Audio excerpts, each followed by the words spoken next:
Two other issues that have been raised, I'd like to make some comments on. One is, well, domestic market and exports. This is an issue that India is a large domestic market. Well, here I have something, some questioning. In other words, it is undoubtedly a domestic market in terms of just if I look at size and population and so on. But what actually matters is the expansion of that market in sustaining growth or employment. Now, how could this market expand? Traditionally, there have been basically agriculture growth which expands this market for non-agricultural goods, and that that's why the other source of expansion of demand has been exports. These are the autonomous kind of sources of Today, in fact, I think today there is a third one, which is these global flows, money flows really. I mean, I think in India today, for example, income generation is very much affected by the flows through financial markets, through variety of channels. There is a direct generation of incomes at the high level, and inequality growth has something to do with this. But this kind of demand growth, then it is creating domestic demand, but it's a very different kind of domestic demand than we think. I mean, it will create demand for high-end goods. In fact, it is why there is so much demand for services. I mean, one of the big puzzles for me anyway is that how can a country at the level of income that India is, per capita income, how can this kind of a country have 60% of GDP from services and only 19% or so from manufacturing? This is something that is now, and then when you look into it, much of this demand, much of these services are actually exports of services. This is also something that one tends to have a somewhat wrong view actually. Only real exports of services are software services from India. All the other services are on a net basis imported. So, and it is really, if you see the percentages, then it's not that large. On a gross, just if you see just exports, yeah, service exports will look large, but their petroleum will look, very large item of export also. But if you net it out, it's not that much. Much of the services demand also is generated domestically. So services growth has not been sustained by exports as it is believed. It is much more domestic market, and I bring it in this context therefore. Now, how could that be, that at this level of per capita income you have so much demand for services? That's why the question of inequality and income generation processes come in. So I'm not saying the domestic market is not important, but what I'm saying is the domestic market, also can sustain, can develop in a way, and that's because of the way incomes are being generated and so on, that can itself lead to this type of a growth pattern. So, in other words, it's less of it's more, one has to look into the domestic market side, how domestic market is expanding, what is the source of that, to understand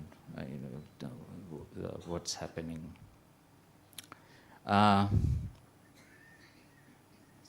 The other issue, which also has been talked about, is services versus manufacturing, and in the context of trade, this is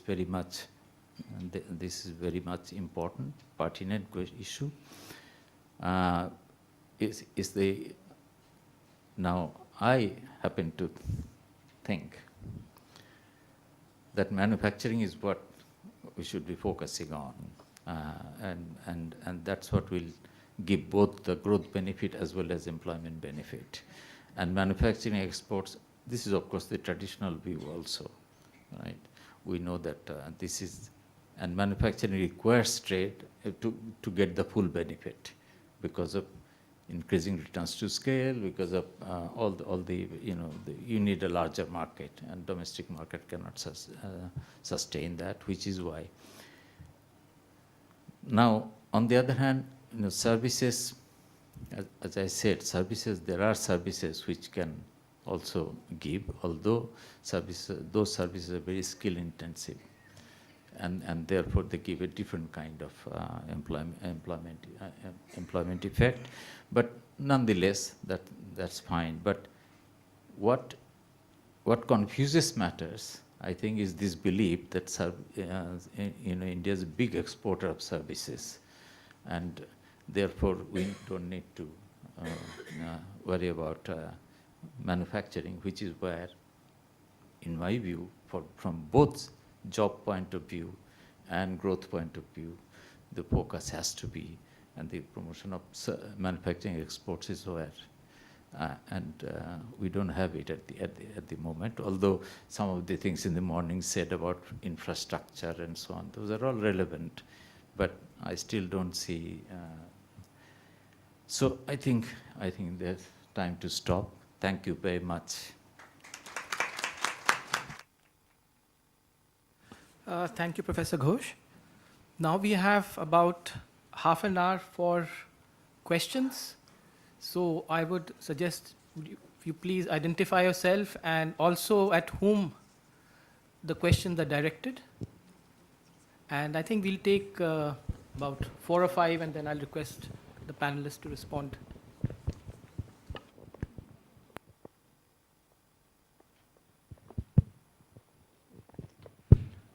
Thank you, sir.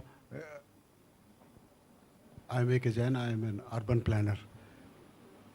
Compliments to the World Bank and ICRIER for release of such a important report, jobs basically for the informal sector.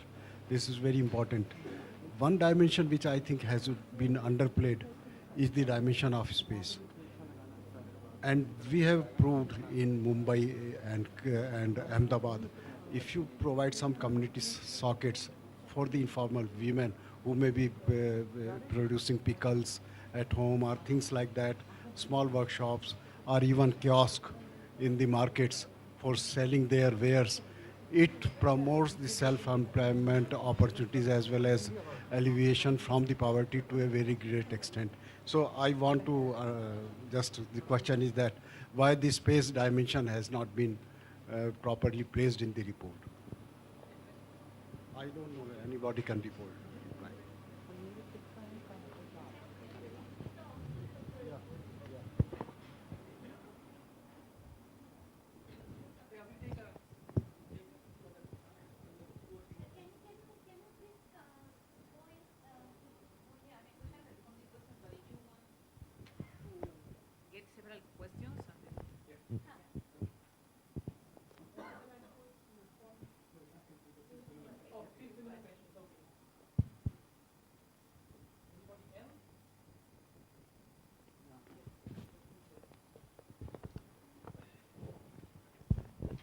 Hello everyone, this is Prateek. I'm working as a researcher at ICRIER. My question is to the authors. Everyone on the panel just touched upon the fact that any discussion on the linkage between exports to jobs is incomplete as long as we don't talk about imports. So my point is that we had Veeramani came out with a paper last year who talked about the foreign value added and domestic value added of exports. So unless we have a decomposition of exports, such as how much of it is domestic value added and how much of it is foreign value added, how can we really talk about jobs? Because what he said was he came out with a time series kind of a framework where from, I don't remember the years, but for the last 10 or 15 years, he came out with a finding that the foreign value added share in exports is actually rising. Now, if it's actually rising, the jobs that will be created will be out of the domestic value added share, domestic value added of exports. Now if the foreign value added is rising, how can we really talk about the linkage, or that linkage would obviously be weak in the sense that, so whatever, so that's one. And the other thing is that there'll be heterogeneity across industries also. So if we don't take that into account, it'll be, I don't know, if the authors can clarify on that front. Any other questions? Okay, Anand. Yeah, since the last, I'm Anand. Since the last question pointed to heterogeneity, I think that's a very, very important point, because if let's say electronics, and let's take automobiles, we need to factor in the way global value chains are organized. And so jumping into the value chain is a difficult proposition, and therefore how to go about it is a different thing. In fact, I mean, even point that 80s, India was probably the earliest of the manufacturers of computers, personal computers. In fact, it was the first entrant after, let's put it, Japan or a few other countries. In fact, even before Korea, we were manufacturing computers, but we signed the ITM. China did exactly the opposite. So it is important to probably look at the characteristics of each of these industries rather than making very generalized statements about the, whether exports will lead to jobs or not lead to jobs. I think that's a very important point he made just now. Thank you.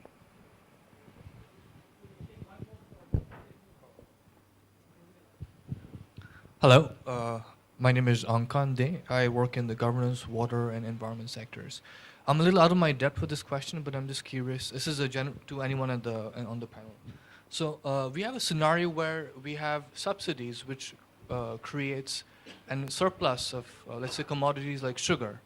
And when we're exporting this in the global context, we have countries like Brazil and Australia who initiate WTO proceedings against India. In this context, how would the government respond to the changes in subsidy without it impacting the livelihoods of the people who are being served in the process? Let's get the...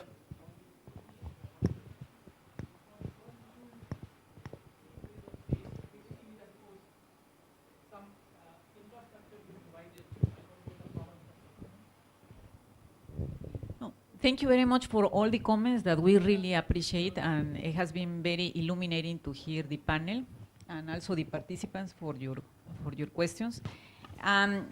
Just a little bit of recap on the motivation for this study. So some years ago, we did a very detailed study of the apparel sector, and many of the questions that came here in terms of how it operates, how it engages in global value chains, what global buyers want, the issue in terms of, logistics, in terms of also the fast fashion. I mean, all of that, we analyzed it in very detail in that report. Then we did the competitiveness report, which tried to look into the issues or the determinants of competitiveness in South Asia, including India, and as part of that, we did very detailed case studies of electronics, apparel, agriculture, cards, no? But something that these studies do that we couldn't understand is what is the localized effect of trade, no? So this is the focus of this particular study. I mean, to try to make this connection between trade and local labor markets.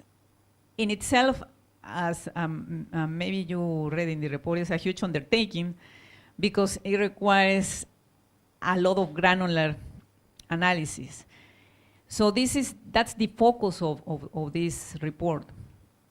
And of course, as you all said, I mean, as we were working on this, there were several things that we knew we had also to incorporate. And it came several times, the issue of, imports. We try, to assess the value added. That's a pending agenda that we have. I'm still with Daniel and with Erhan, we are still working on this because it's also a request for an upcoming report on the World Development Report. So that's a work in progress that we are undertaking.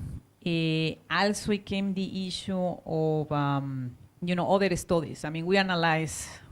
In fact, I should have mentioned since the very beginning, when we carry out this study, we also commissioned background reports in each one of the 4 countries that are part of this study, because we wanted to review the literature. I mean, we didn't wanted to jump into this like saying, well, okay, we are the first people who have thought about doing this. And as we discussed on the annex, although, I mean, it was a pioneer work, what Topolova did, there were also some issues in terms of how she estimated that the validity of the instrument, which has been raised by other authors. No? So to say just to try to find a valid instrument, it's difficult in itself, and I think that's one of the contributions in terms of the approach of this type of work. Then definitely I am with you. I mean, and I think Daniel is better placed on the issue of formality, informality, because we had long discussions about the theme. He can tell you the genesis of this, because also at the beginning of this, we were working with 4 countries, trying to generate standardized, more or less standardized variables to be able to compare.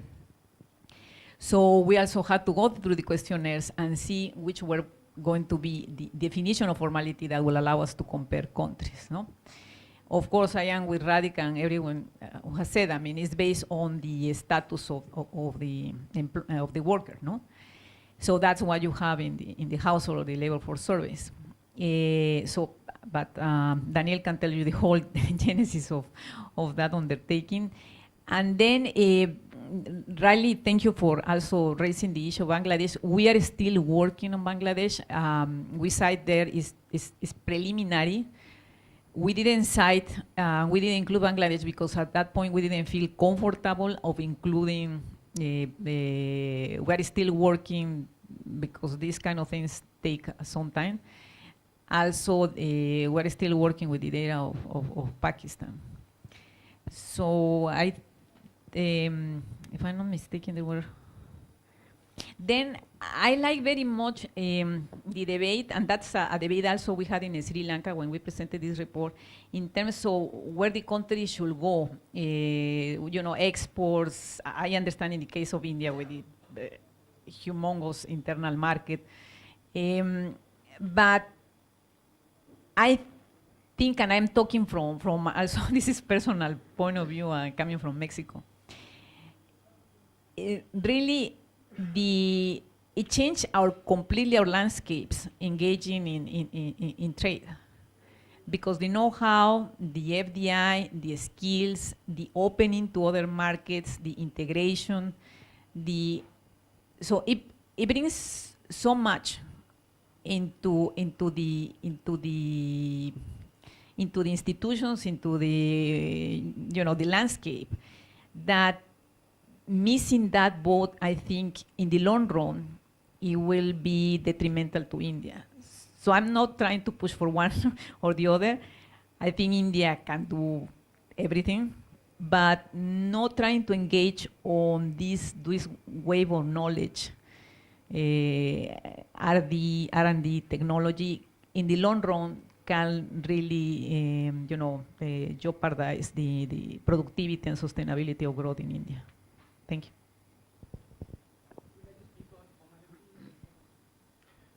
Yes, so thank you very much for the panel for making several very sharp observations and remarks, and to the participants as well. I tried to take notes on a few of the issues that were raised.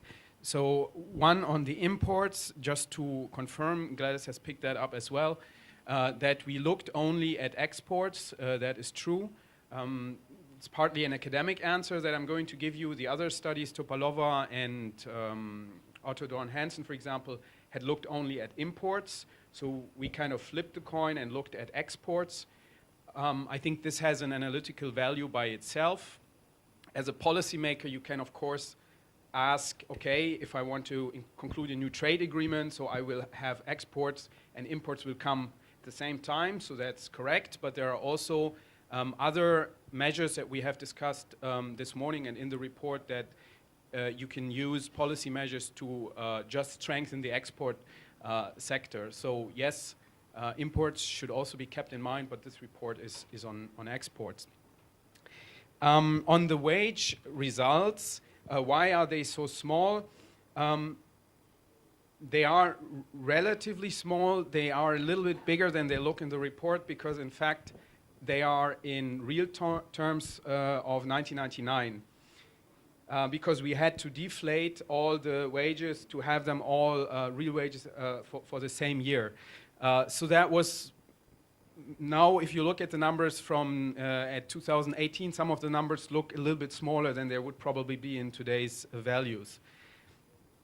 On the magnitude, they are very much in line with what you find in other studies, so I think I'm quite confident that the results are okay in this regard. Another issue that was raised is the informality. Informality is a quite complex animal. Different definitions are around, and one challenge was to have, there were two challenges, to have a correct definition, to have a definition that is comparable, and then to have a definition for which we actually had data. And in the case of India, we only used the labor force survey, so we didn't have any information on enterprises. So our definition on informality is really just on the employment status. So everybody who was in the labor force survey qualified as own account worker, as casual worker, and as unpaid family worker for us was an informal worker, and everybody else was a formal worker. And indeed, to have a better estimation of who is formal and informal, you would probably need more information about who is actually covered by the social security system and who is not. But our estimates were actually relatively close to what we found in other studies, so we think that it's still a good proxy for estimating informality. On the chain, the mechanism, it's true we are not talking much about it. This is a question that has also been raised by others. I think the study is based very much on statistical results without having much knowledge on causal mechanism behind that. So we can show with the data that there is a relation between more exports and lower informality, but we are not capable of showing with the model that we have how exactly that transformation would take place. We can think, I have a couple of ideas how that could be, but it wouldn't be based on the report itself. I think those were the other questions were mainly on the global value chains, and I think Gladys has already replied and is also in a better position to do that. So this hopefully answered some of the questions. Thank you very much.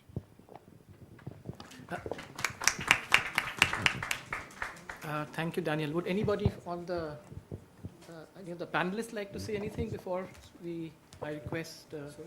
Would anybody from the panelists like to add anything before I request Martin to come in?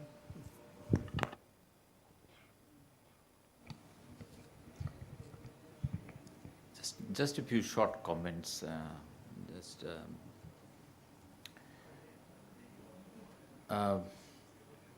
One aspect that I think we talked about, but this is for India, that what has happened, and this comes also in the context of domestic market and so on. What's happened but particularly in the manufacturing production,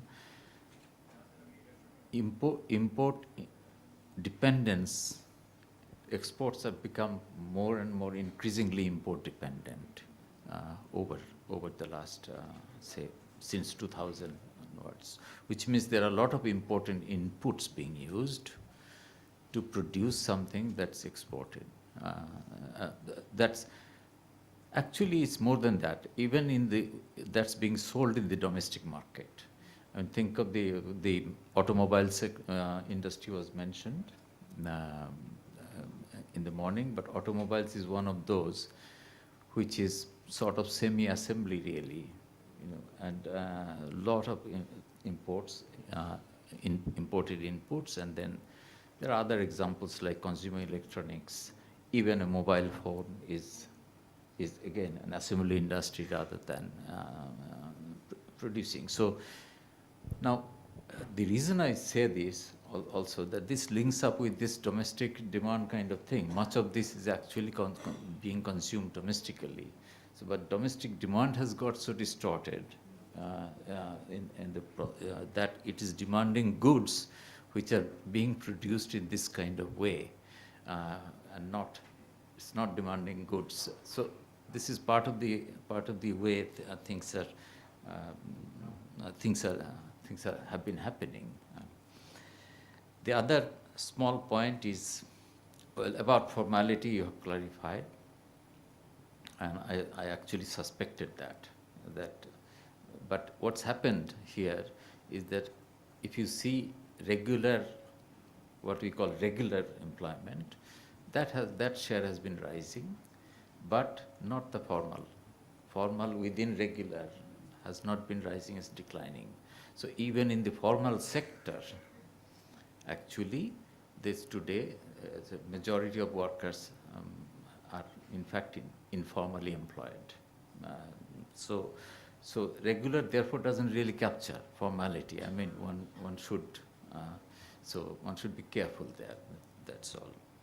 Or at least formality as we understand it. I mean, even a simple definition like regular job with at least some form of social protection. That's how even on that definition, these are the developments.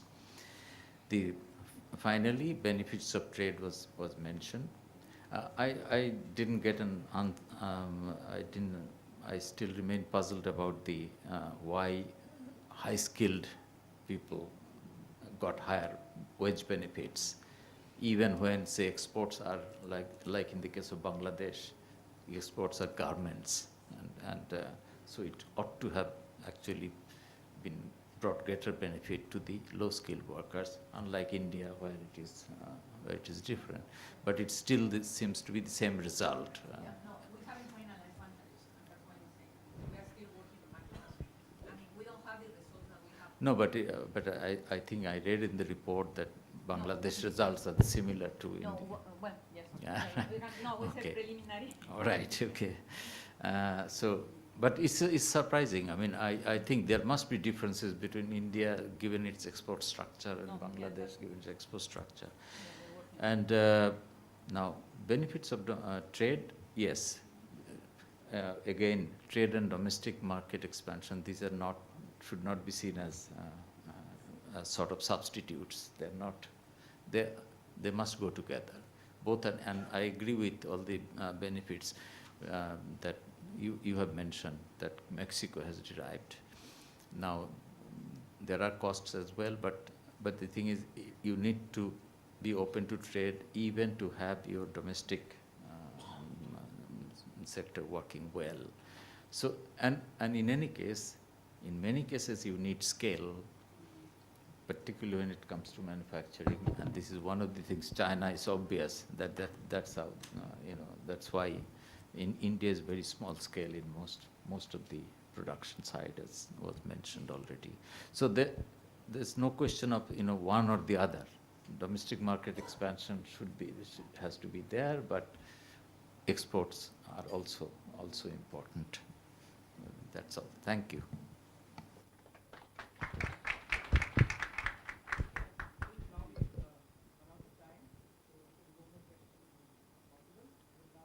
Request Mr. Martin Rama of the World Bank to say a few words. Thank you very much. Thank you, ICRIER, for organizing this event. Many thanks for ILO and the collaboration and the preparation of the report. Thank you all for being here. I will not try to summarize. I'm the last person between the seminar and the lunch, so I will try not to keep you for too long. But I will just want to take stock on a few things that were discussed, perhaps in the hope of clarifying a bit more. And I would like to put them under several headings. One is the word paradox that was used at the beginning. In fact, the ambition of this report, my reading of it, is relatively narrow. It's to take something that passes us all. This is a region, and especially India, doing very well in terms of growth. Fastest growing region in the world, fastest growing large economy in the world. And still, just read the newspapers. There is a lot of anxiety about jobs. I will not go into the current debates, but there is this tension between a stellar performance. Of course, it would be even better if it were 9 or 10% growth, but nobody can disagree with 7 or 8% growth. That's spectacular. And that uneasiness on jobs. And there have been many explanations over time of this. Could be the logistics, could be the ease of doing business, could be the labor rigidity. You can find all sorts of explanations. What this report tries to do is to put the spotlight somewhere else and say, what if this other thing that is so special to India was related to the problem? And that other thing is that India, unlike East Asian countries, is a reluctant globalizer, is almost an accidental globalizer, one would say. There's a huge difference in when I see how the strategic thinking about the trade integration is in India, where I've been for 6 years, and was in Vietnam, where I spent 8 years. In Vietnam is now an economy where the trade over GDP ratio is way above 100%. It's probably one of the most open economies in the world. It was one of the most closed economies in the world just 2-3 decades ago. And there was a change in mindset that happened around the negotiation to access the WTO, where I could see it because I was working with my counterparts. They were for a long time in a concessions mindset. Well, if we negotiate this, we have to be careful not to concede there. Which sector will... It was like going line by line on trade.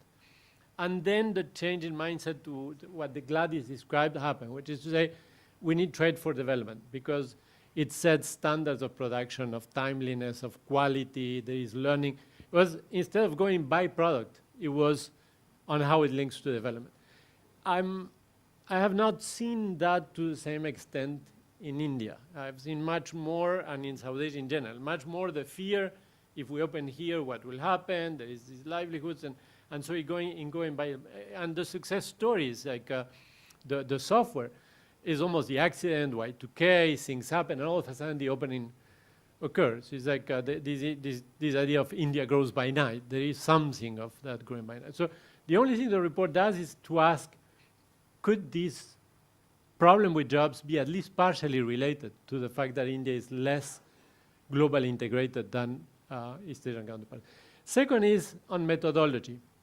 And I think that's the contribution of the report. This is a radically empiricist approach. It doesn't try to build a model on what are the mechanisms. It just tries to find a methodology where one can say, this is what I see with exports. And I think what is building on something that had been developing with a study in India, but also in the US with a lot of agonizing about the China effect. What did China's imports do to the country? And there was an entire narrative that was, oh, it has been good because things are cheaper, workers live better because they can buy things imported from China that are much cheaper than what they had before. And on the other hand, there was a perception by a lot of people that jobs had suffered and that there was something. And there was a line of research that went into the fact that mobility of workers is not infinite. Like economists tend to have these simplistic models where there is demand over there and you just jump and take the demand and take the job. And the research in the US was around the idea of commuting zones, that people don't drive for 2 hours to go to a job. And before they move and they sell their house and whatever, it takes time. And so it was to go through impacts, how different commuting zones will be impacted. Here in the study, it's not commuting zones, it's districts, it's using an administrative measure. It's not as perfect as commuting zones because you may have several districts that are part of a city and things like that. But it still gives you the area. And what it does is to look at places where there are more people working in industries that export and places that have fewer people that work in activities that export, and comparing these locations and saying, oh, when all of a sudden global imports went up, what happened with these locations? The one that had a lot of people working in tradable sectors and the ones that have very few people in tradable sectors. And it gets an effect. And what you see is the effect, and I think the authors have been very candid in saying there are things that we cannot explain. These are the numbers. And I think you have raised in the discussion several important concerns, but I think several of them, I will tend to downplay them. First is one that is, I will not downplay it because it's true. This is about merchandise exports, it's not about services.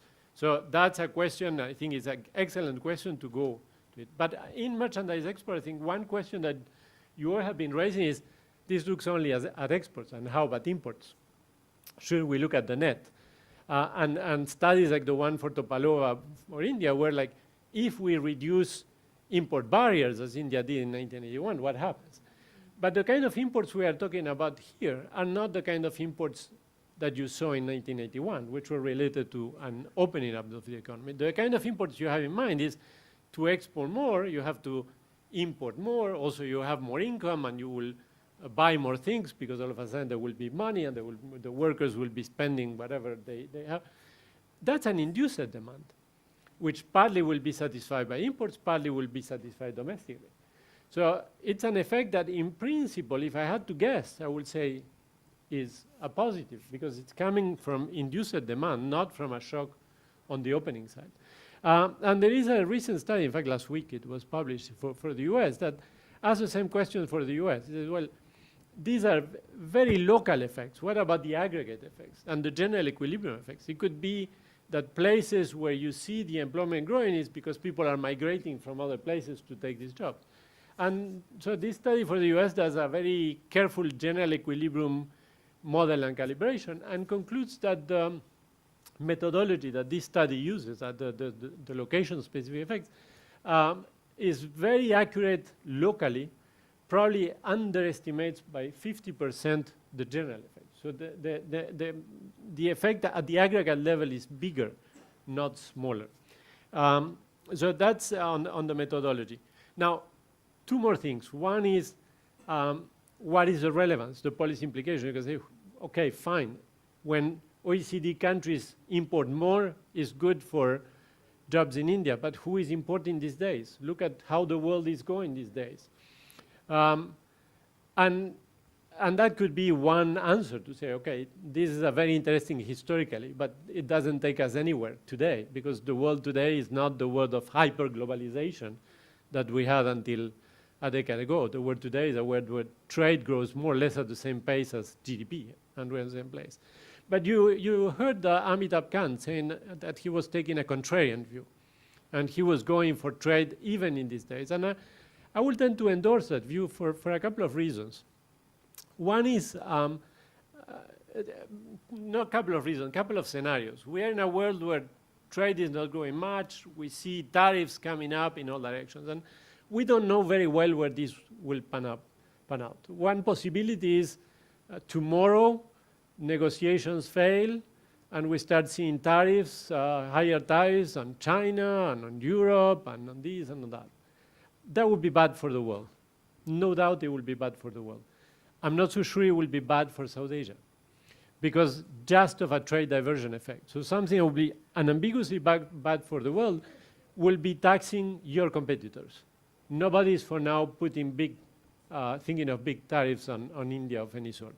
And we had a report which was called Globalization Backlash where we did simulations and we found that the trade diversion effect was generally positive. The other alternative is things work out, China ends up opening up more its economy, reducing subsidies to state-owned enterprises, Europe becomes more open, even in sectors that are for now very sensitive, but the pressure on the automobile industry. So we may end up in a year or two in another scenario. There is an economy where some of your customers are more open and some of your competitors are more disciplined. That again is a positive scenario. So I will not rule out the export part. Again, the point by Radhika that the market of India is so big that that may come first, there is no doubt. But I will not rule out the possibility of going for export. Now, last is the questions that, as Rinku said at the beginning, a good report has to raise as many questions as it answers, and perhaps even more. I think some of the questions that were raised, there is a good answer. I think there was a clarification on informality, that what is meant is regular wage employment, is not meaning being contributing to EPF, but we have a lot of evidence from other sides that regular wage employment is good. It may not be ideal, but it's much better than casual employment. Casual jobs in construction take you out of poverty. Regular wage jobs, even informal, can take you to the middle class. So even if it's only that, I would say that's a good point. There was also a question on why the skills premium. And the way I will tend to answer that is that, again, there is no model. This is pure empiricism. But what you see on wages is the result of a shock to demand and a supply. Countries in South Asia have still unlimited supplies of unskilled people, and they have limited supplies of skilled people. So I will expect to see the effect being there, and that makes for value for skilling. There was also the question by Radhika on, isn't it a complete imbalance, $100 of exports per worker and 600 rupees of wages per worker? And I would say, yeah, so basically the price of the time is $100 versus $10. What kind of social justice it is? But exports are total value and not value added. So I think we have to be careful. The question that was raised is in comparing with value added. If the value added is 30 in the 100 and the worker gets 10, then maybe something that is of interest. So I think on those things, there are answers to the report. I think where the big questions are is, so the experiment used here has been, if OECD exports go up, India has no policy leverage on making OECD imports go up. And the question is, how can you mimic that? And here the last point, and with that I would like to close, is that if you think of the methodology, it goes from trade to locations to jobs. And I see in my 6 years in India, what I have seen is we discuss a lot about the trade part, the policy part, the doing business, the logistics. We discuss a lot about the jobs part, the skills, the labor policies. The locations is in the middle. And I would say the first question is, how come in the first place that there are districts that are so ready for it, and there are districts that are not ready for it? That point of what are the coastal cities, the port cities, what kind of inequalities, spatial inequalities may arise. I think this is a region and a country urbanizing. The biggest transformation of the last 20 years and the next 20 years is urbanization. How it works in a way that one can leverage the gains from trade, I think is one of the big questions that we have not touched upon, and I hope will be in the research agenda in the future. With this, let me again thank the authors, thank the ILO for the collaboration, thank ICRIER and the panelists, and thank you all for being here with us all morning. Thank you. And just to add to Martin, a big thank you to the administrative team at ICRIER for helping us organize this event. Could I please now request you to proceed for lunch? Thank you.